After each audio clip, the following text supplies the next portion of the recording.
cracking stand-up comedy tonight? Yeah! Got it. We've got a few shout-outs to do. We've got a few people in the audience here. We've got the beautiful, beautiful people, first of all, from local staff new recruiter. Give us a shout, guys. Hey, there we go. Thanks for coming, guys. Let's try and sustain that level of excitement for the next 4.5 minutes. Can we do that? Yeah!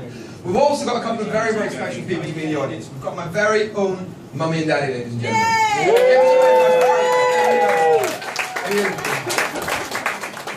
How are you, wee boy? I'm doing that because we're a Scottish family, by the way. I'm not having a stroke, so. It's a funny one. It's great to have my mum and dad here in the audience. It's very, very significant why they're here, and I'll explain a little bit more about that a little bit later on.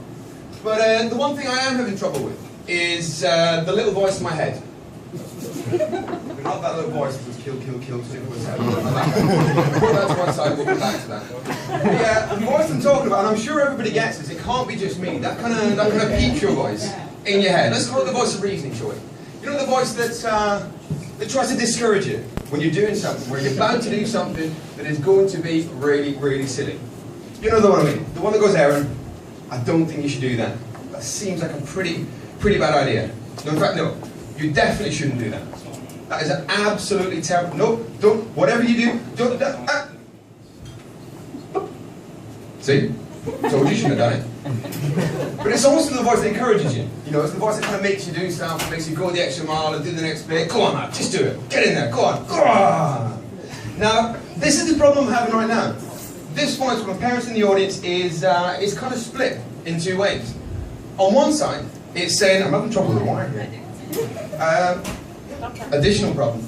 But it's kind of split in two sides. You know, on one side, it's going, Mummy, Daddy in the audience, they'll love you no matter what. Whatever you do tonight, they're going to love you, they're going to be proud of you, they're here to support you. It's absolutely fine, just whatever you do not swear.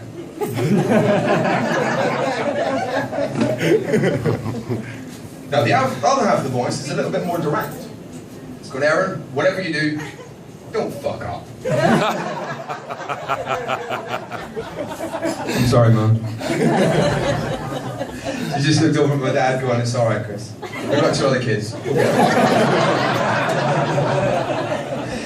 But ladies and gentlemen, for those of you that don't know me, I used to live in Luton myself, you know, so I've experienced everything you guys go through all the time. Got any locals in tonight? Give us a shout. Hey, very enthusiastic about Luton there. I presume the ones that didn't shout are the ones that are just far down enough the A5 to qualify as Dunstable. But look, I lived here for 6 months myself. I've got some very, very fond. Well, actually, no, I've got some memories of Luton. So I'll start off with a complete line. But there's a couple of things. I've got quite a weird sense of humour, and it's something that's quite, you know, I appreciate the little childish, trivial things more than anything. I don't know if some of you share with this, but you can tell me the most elaborate, the most well-crafted, the most technically funny joke in the world. And sure, I'd find it funny. I might even laugh a little bit. But it's never going to get me to that level of uncontrollable laughter. Do you know that laughter just catches you by surprise? It comes from nowhere, it just spills through the nostrils. You know what I mean?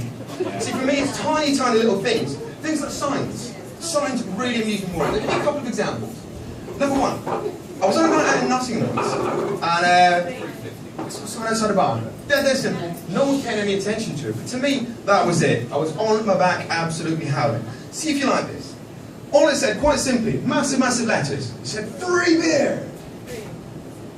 Topless bartenders! And false advertising.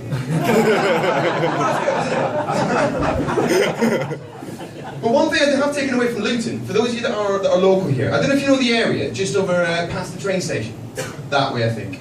Little Pytown, or Pytown, that was it. Pytown, yeah. Here we go, see quiet.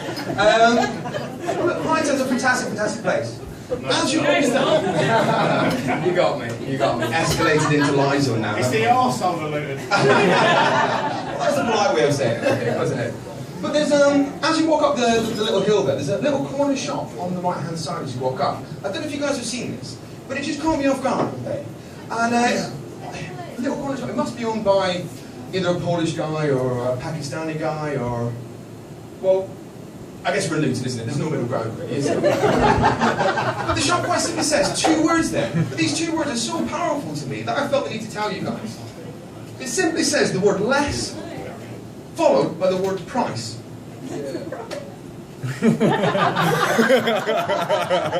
it just me? But I find this absolutely physically impossible to walk past this sign without screaming out in my biggest, best and loudest Borat voice, "Less price!"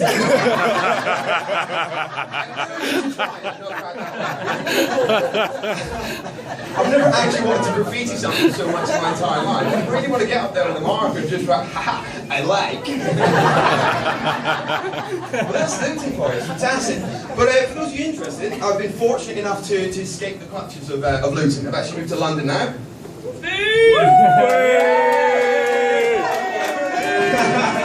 Any Londoners in tonight? Yeah! There we go. We've got to stick together. As far across the room as possible. But it's an amazing place. For those of you who have just been there as passers-by and so on, it's absolutely fantastic. There's so much going on, there's so many people there, there's all stuff to do, people to see, and so on. Absolutely. Exactly like Luton. Only awesome. But I had one of these moments when I was quite new to London. In fact, one of my first memories of having moved to London was one of these. You know, one of these situations where you're walking past either 2 people talking, or a crowd of people, or a guy on a phone, and you catch a glimpse of their conversation.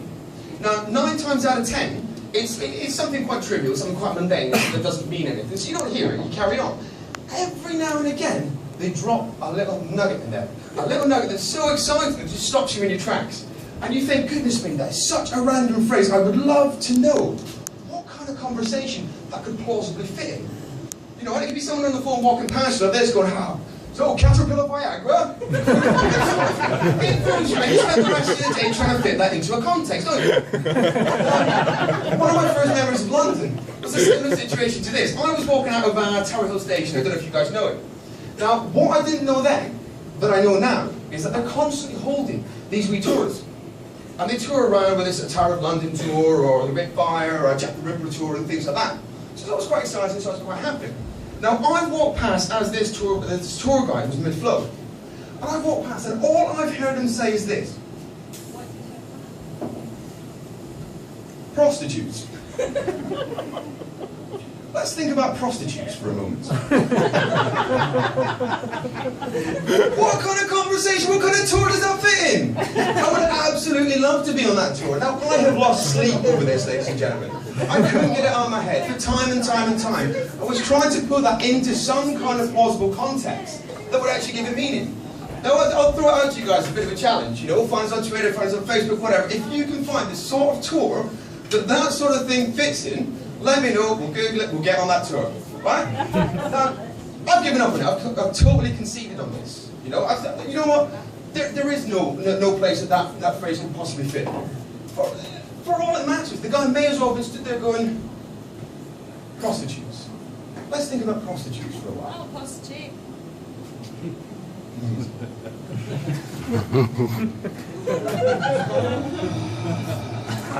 For all it matters, that may as well have been the context of it. Now, I know what you're thinking. There's a flaw in that, because this guy has now shared with a group of complete strangers his sex face. In front of men, women, children, Japanese tourists, everything. I'll say that's nothing, I've just shared mine with my mum and dad.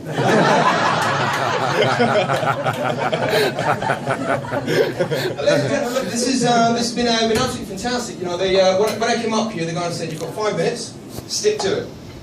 We've now been on for about 8.5, so I'd like to leave you guys with a song. I'm totally kidding, Steve. I wanted to. But listen, ladies and gentlemen, I'm gonna leave you tonight. This has been my first time on stage. This is why my parents were down. Thank you very much.